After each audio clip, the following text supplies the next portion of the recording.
It was a highly unusual head-to-head as the Lamborghini Reventon and the fighter jet Panavia Tornado met to see who was the fastest, the super sports car or the Italian Air Force jet.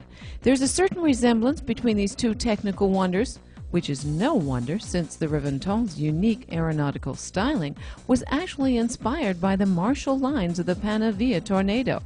Pros were at the helm of both high-tech machines. In the Tornado, an experienced Italian Air Force pilot. In the Reventon, a seasoned test driver from Automobili Lamborghini.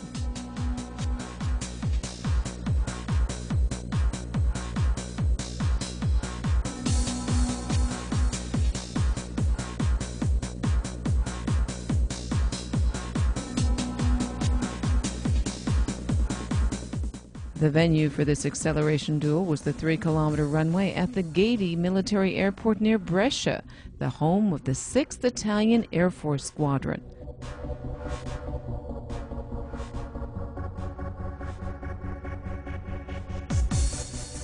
The Reventon kept the lead in the first leg of the race. Once unleashed, the 650 horsepower of the 6.5-liter 12-cylinder catapulted the car so fast that the aircraft had no chance. With an acceleration time of only 3.4 seconds from rest to 100, the Lamborghini Reventon proved clearly superior to the Tornado. Of course, the super sports car is much lighter than the jet. Thanks to its carbon fiber body, the Reventon tips the scales at only 1,660 kilograms, while the Tornado weighs in at around 20 tons.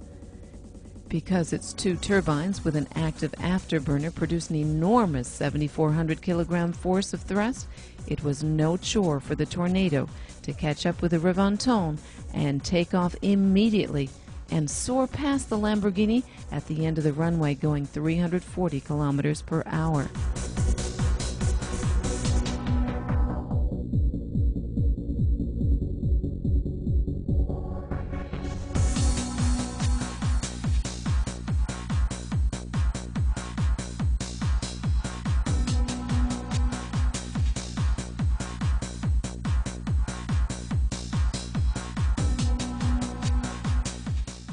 The Lamborghini Reventon is the ultimate driving machine from Sant'Agata Bolognese, and it is very exclusive. Only 20 will be built in 2008. Each and every one is already sold to a lucky customer at a price of €1,000,000 plus tax. The rich history of the brand has been extended by a highly cherished classic of the future.